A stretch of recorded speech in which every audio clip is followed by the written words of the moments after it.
right? We not having that. We want to build a community, forever. Kids win, we win. Period.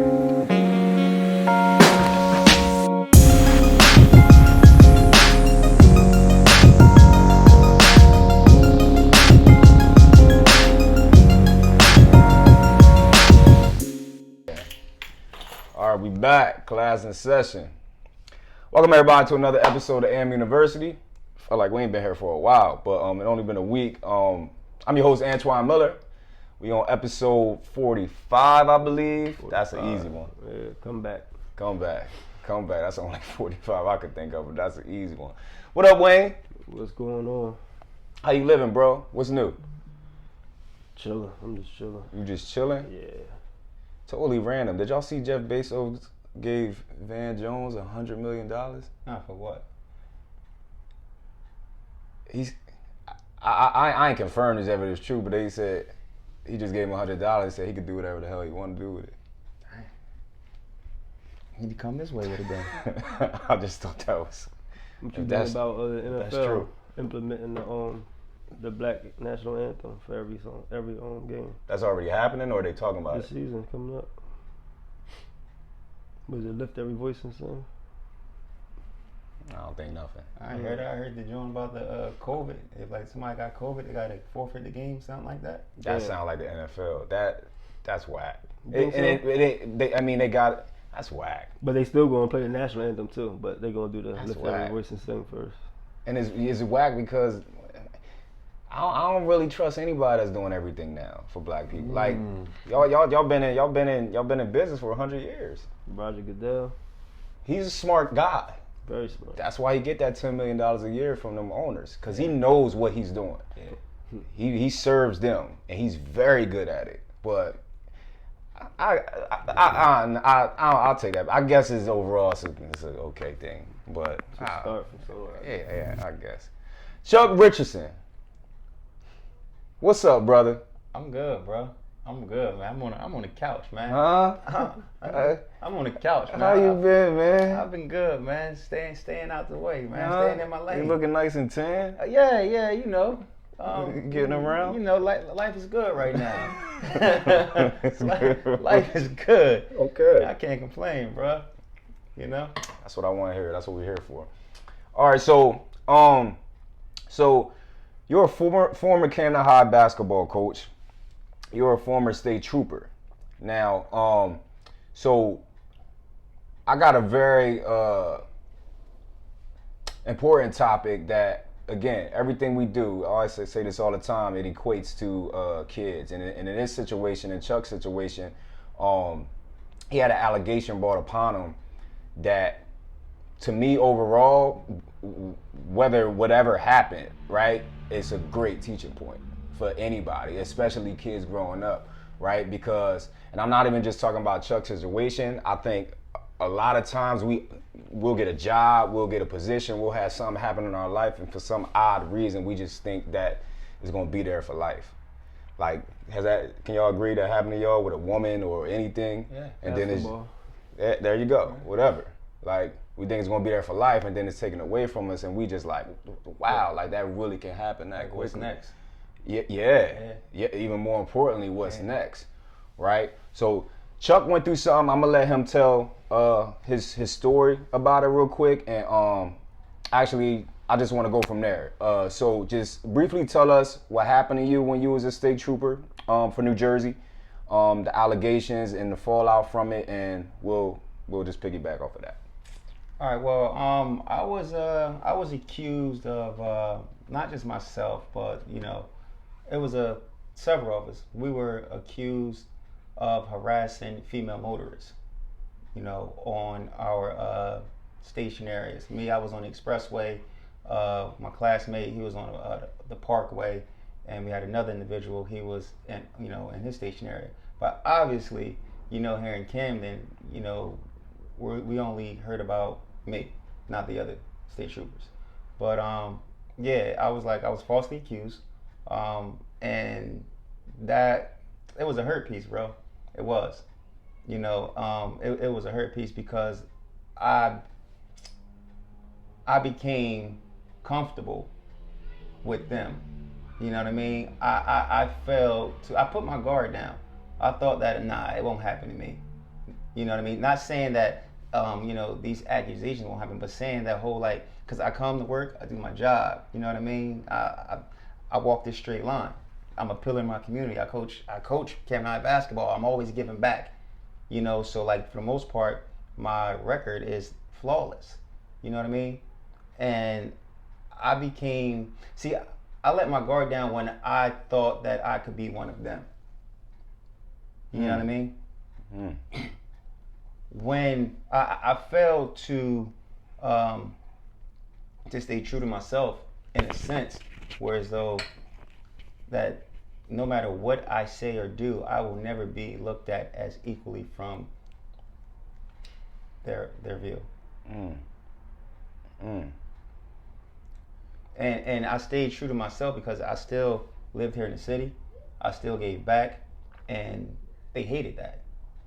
You know what I mean? And one thing I learned through the process, I learned many things through the process, but one of the most important things I learned through the process is that people will hate on your success, but will praise your failures. Right. Okay. So let's go to the root, which is the city, right? And I'm assuming that's what you're talking about when you say this. How did the city feel? Because they were, and there's still allegations. How did the city of Camden feel about the allegations after they came out? It made the paper and everything. Like, how was it? We made national news, man. Yeah. So the city of Camden, for the most, I don't know. I can't speak on how they felt. I can speak on how I felt. Right. And I was hurt. I was hurt because the people who were the closest to me, they were the ones that hurt me the most. You know what I mean? Like, I never thought that the entire city had my back. The city is roughly made up of 77,000 people. I don't have 77,000 friends. I would be a fool to think I have 77,000 friends. You know what I mean? On an average, if you step into any room of, let's say a room of 10 people, 7 of those 10 people, minds are already made up before you even walk in the room. It means, from the things that they hear, that, oh, he's selfish, he doesn't give back, he's this, he's that. So before you walk in the room, out of the 10 people, don't worry about the 7. You have to focus on the 3, because the 3 are the ones that are in the middle. They're the ones that's on the ropes, on the fence. So I was like, I never, really cared about what people said, the comments, and that hurt. I ain't gonna lie, it did, because here I am, like, man, like, this is what they really thought of me. But I'm glad that it happened, because now I know who, my real friends are, people who really have my back. But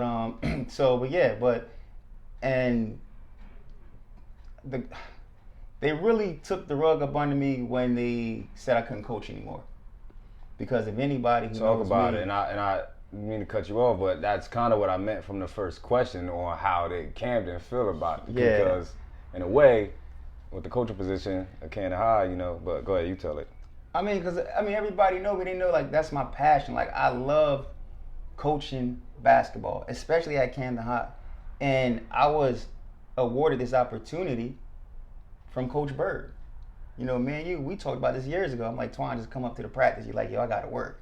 I just went up there just volunteering, and he gave me an opportunity. Coach Bird and Mark Phillips, they gave me my whole starters, for the most part. And when the situation happened, I remember leaving out the Sprint store. This is no lie. This happened May 31st, 2017. I remember leaving out the Sprint store roughly 10 after 9 because I didn't have a phone. They had took my phone and, my phones and all that stuff. And I had to get one of my old phones turned on. And the first phone call that I got within 2 minutes to get my phone turned on was Mark Phillips. And he was like, yo, brother, whatever you need, I'm here for it. I didn't recognize the number at first because my contacts hadn't switched over yet. Who Mark Phillips? The AD for Camden High, Coach Phillips. Okay. He said, I'm here for whatever you need. And I was like, thanks, I appreciate that. And I just, at the time, I thought it was just, it's the timing of it. But no, because people don't know this, but when I came back to coaching or whatever, they didn't want me around the kids. This came from the Camden City School Board. They said I couldn't be around the kids, like I was some type of pedophile or something. Mm-hmm. Phillips stood up and said, no, these are allegations. Y'all not gonna do this to him. Mm-hmm. But when they said that, I was like, what? I can't be around the kids. I dedicated 5 years of my life, volunteered, never took a dime, wasn't in it for the money. And Twan, you and I, we coached against each other. And I remember one thing you said, you was like, man, like I was really shocked at how disciplined your players were. I remember. You remember that? Yep. Because I don't coach basketball. Coaching basketball is getting a little clipboard and saying, X and O's and you run 35, run 36. I teach basketball. Right. There's a difference between coaching and teaching. Right. And I tell them, like, it's bigger than basketball. Because like Wayne said, like, this ball gonna stop bouncing one day. You can't get comfortable with thinking that this is forever. No. You have to, what I learned is that you have to be okay with accepting failure. Because every time you fail, you're another step closer to success. I saw Russ say on Twitter a couple weeks ago. Who Russ, the new Laker? He a Laker? He about to be. Laker. For real? Yes. Like, where you get that from? ESPN. I got the same ESPN channel. They ain't come on no bottom line. Word up. Oh Russell my Westbrook, God. Laker. You made me forget my whole train of thought now, bro. All right. Well, whatever. What does that mean? Like, you Championship. saying it like that means something. Russell get his first chip. Okay, so this is for both of y'all though. Like, because again, and I'm always say that, because it's allegations, right? So we don't know what happened or what didn't happen, right? But the bigger thing is, well, my question is, like, without getting, sentenced or anything like that, Camden just put away with it. Like, maybe not to that extent. That happens a lot more often than not, though. Like, it's like if we can't do nothing for you, whatever. And that's my argument with you all the time. That's what I'm really trying to get at. I don't like that. If you're gonna be there for me all the time, be there for me all the time. Stay with me. Stay with me. When I'm All-American at Canada High, and when I'm 26 with 2 kids, and I don't got no job. Where those people at? Who's out there for Doc Lee? Rest in peace. I don't know, but that man looked like he was struggling for a long time, and y'all just let him in the Canada High games because he Doc Lee. And I don't know what was happening behind the scenes, but it looked like that man need help. We know other people, coach. We know other people from Canada High that needed help, like real help. And like, where was everybody at? So it was just like. And again, this is just away from the situation. It's just in general, I got a real problem with that. Because it's easier for them to sit back and talk about that person than to step up and help them. You get what I'm saying? We can sit back on the couch and we can talk about, you saw, man, he messed up out here. You know what I mean? Instead of saying, like, listen, he needs our help. Let's look at some treatment, facilities for him. Let's take the initiative. It's easy for us to talk about people, bro. I don't know. What you think about that? What, Camden acting all crazy? That's just Camden, man. You know how. But it's really, you know what? It's really like, black people. You know how I paid in full. And It's really black people. He be like, the game don't love him back, whatever he said. You know what I'm talking about? The game So you don't quit love it? him. I mean. You quit the game? You quit black people? Nah, Camden. You quit Camden? No, I'm me. Never. I'm a lifer. Even though they left me out to dry, though. They left me out to dry. Elaborate on that, though. Based on what we talking about right now, elaborate on what you just said. I had to find my own college to go to out of high school. You and many other people. That's everybody got the same story. That's what I'm trying to say. So Camden crazy. So And hold on. Will. Not let me I think interject. that was nice. So you're saying, like, correct me if I'm wrong. I just want to follow you right. You're saying because your basketball talents and your accolades that you had, that you shouldn't have had to get into college yourself. That it's pretty much somebody should have, not it should have been done, but somebody should have met you halfway. Ooh, not even halfway. Give me, I give them 75%. They can give me the 25. You feel me? And then 25 is just saying, hey coach, I got a player over here. He's a sniper. Take a look. Come take a look. But you know. So do you think it would have been different if you would have went to Wilson or another high school? See, I hate saying that, but I mean, it's yes. hard. It's hard to. I mean, Yes. we hate to speak hypothetically, but you know what I I mean. just can't see myself actually playing for somebody else. But it wouldn't have been Wilson though. It either would have been Lenape or Camden Catholic. All right, so why you hate saying that though? Like, Not Wilson. no, I'm just saying, like playing Because for somebody when I a always person wanted to didn't play love with you. Camden It's, High. it's Everybody like, you always it's want like to play Camden High, right? Yeah, but it's like you talk like the son that always wanted a relationship with his dad with Canada High. Like that's how you be sounding. And this dude don't care nothing about you, the dad. look, Yeah. you know what's Nothing. crazy, And you though? still love him as a son. Twan transferred to Wilson. He did. Right? He Listen, did. listen. I was on the Crazy. verge of transferring to Wilson. I wore Wilson shorts to Camden High. This is no lie. I wore Wilson shorts to Camden High. This was what I think my junior year. The football team gripped me up on the locker room and ripped my shorts off. Shakri, Jumbo, I think Reed Perry, Leroy, Karstarfin. Like they had me up on the locker room, and I saw Coach Turner later on that day. He said, "What's up?" Oh, he sent Damn, them I to remember you. that. Yeah, you did do that. He sent them to you. Coach Turner, rest in peace. Rest in But peace. Coach Shit. Turner made it short and sweet, man. He made it short and sweet. Yeah, but I had to do what I had to do, bro. Forget it. That's my dad or not. How fast you came back?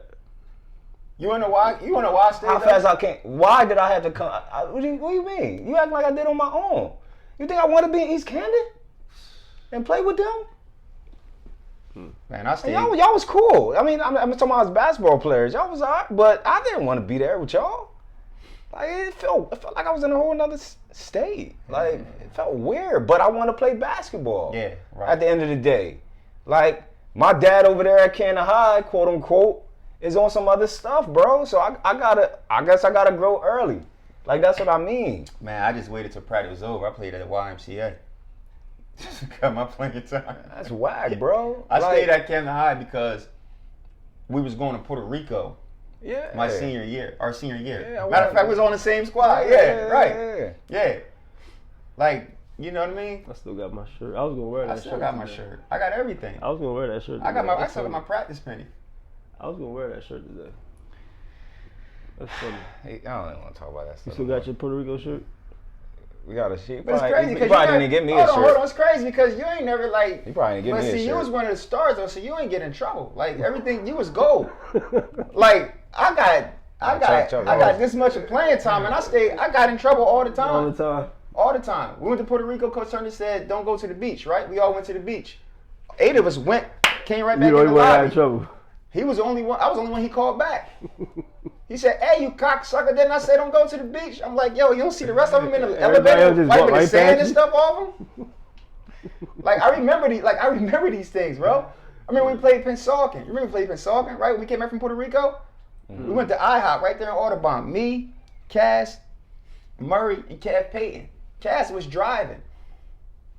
Murray said, we gotta go to Cherry Mall because I gotta get some NBA socks. I said, yo, we gonna be late to the game. It was Chuck's fault. It was my I fault. remember that. Y'all came late to Pennsauken game. We came back to Pennsauken because That's of when me. Pennsauken was undefeated. What? That Saturday. I wasn't even driving. morning game. Yeah. like it's crazy to me. But overall, right? So what did you learn from that situation overall? Because I'm gonna be honest, because I was always fond of you. You know, I'm the type of guy like I ain't talking about you again. I ain't talking about you. I'm talking about everybody that I ever met. I don't care what anybody say about anybody. Like, yo, they always been solid with me.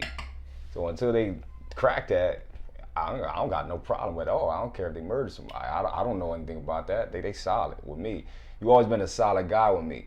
And me personally, I was upset with the situation from the standpoint of, like, even if you was in an area of that being true, like, my thought process was, like, damn, like, it's 15 other dudes that's trying to do something that's Chuck doing, that's black.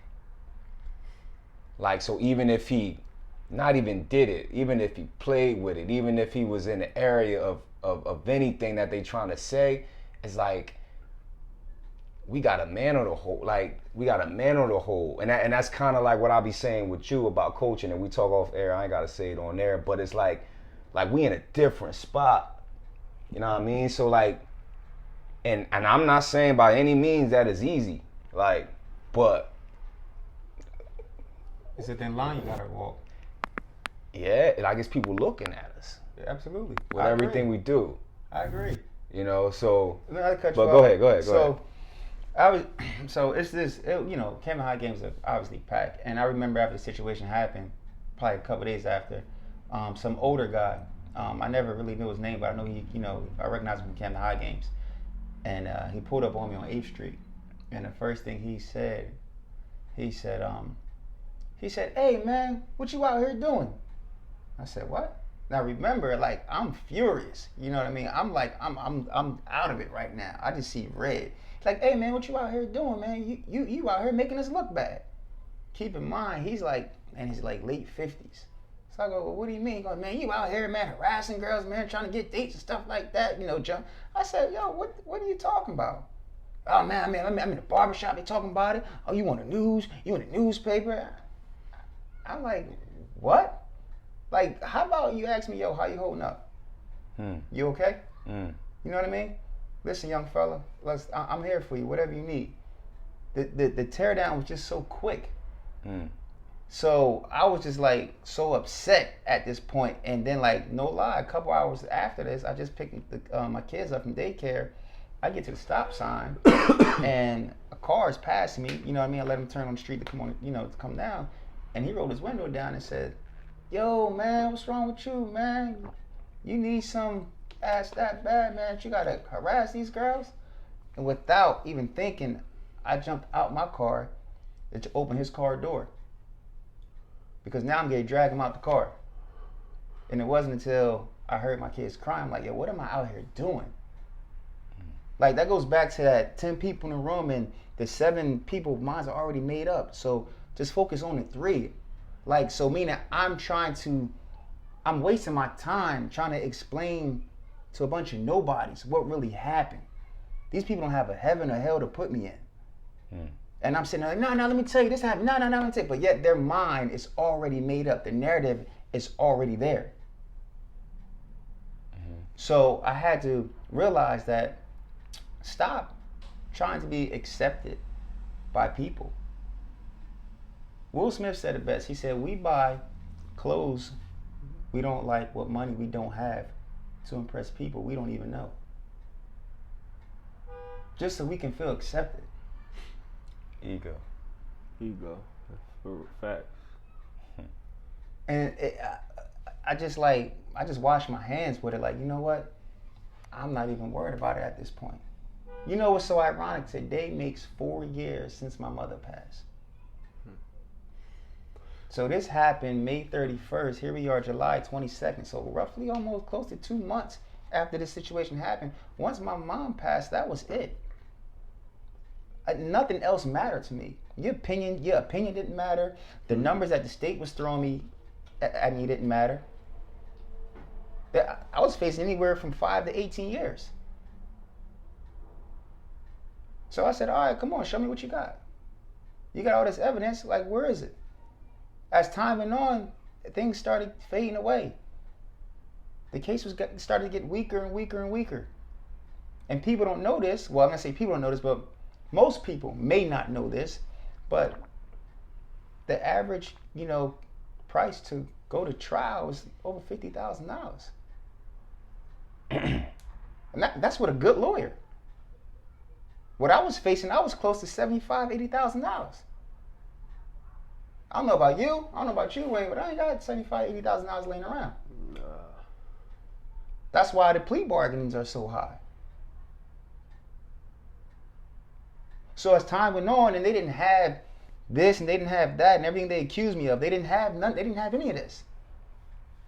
It came down to a text message. It came down to me verifying a license for somebody. That's like you hit me up like, yo, Chuck, I was supposed to go to court Thursday. I missed my court date because I got the dates mixed up. Can you see if my if I got a warrant out? If you see my license suspended? Nah, it's fine. You good? All right, cool. We do this all the time. This is the culture of law enforcement. But since they didn't have anything that they accused me of, and they ran me through the mud, this is what they hung me hat on. This. And I'm willing to argue this. Like, come on, you can subpoena any cop, any state trooper. We all verify driver's license. Now, oh, he don't want to stand down. Now we're going to make this official misconduct charge. So now you're facing 5 years, mandatory. And you just got to know. You got to know when to hold, when to fold, man. All right. Yeah. Yeah. I mean, the cards are so much against. Oh my God, it's insane. Like the hands that we dealt, you know. But I always say that, man, we built for it. Like everybody. I always say anybody that go through a situation, like God would not let them go through that if y'all wasn't built for it. It's because if you put it to another person that we know that's so weak-minded, they would have been jumped off a bridge or something like that. I'm a firm believer. God gave his toughest battles to his toughest soldiers. So, you know, like, and again, you look well. Like you seem like you're in a positive spirit. You got a beautiful family. Like, you know, so I wish you the best, man. And I could see right now that you doing your part. You still doing your part in the midst of that, you know, adversity by being the general manager for the Camden Monarchs, you know, still giving back. So talk about your role with the the Camden Monarchs, what you're doing now, and the influence that Miss Giovanni Thompson has had on you. The correct term would be, I guess, president of basketball operations. There you go. But get me right. Giovanni, she gave me an opportunity when most people didn't. When most people had already closed the door. You know, she didn't care about what happened. She was like, listen, if you can help me and I can help you, let's make this work type deal.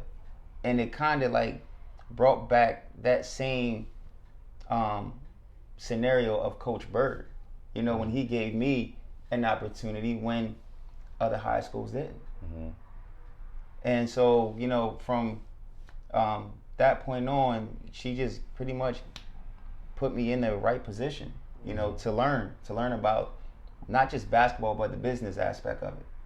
You know, the front office, you know, what goes on behind the scenes, all the legwork that it takes to, you know, just to get a simple basketball game done, or practice, or funding, you know. And, you know, the Camden Monarchs, we're still, you know, a younger organization, but we've accomplished so much.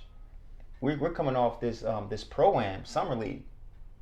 To me, that was one of the biggest you know, things that we had going on to partake in. You know, I rubbed so many elbows and met so many people, and these people, they're not, you know, they don't necessarily live in LA or like live in Chicago. These people like live right over in Philly. Yeah.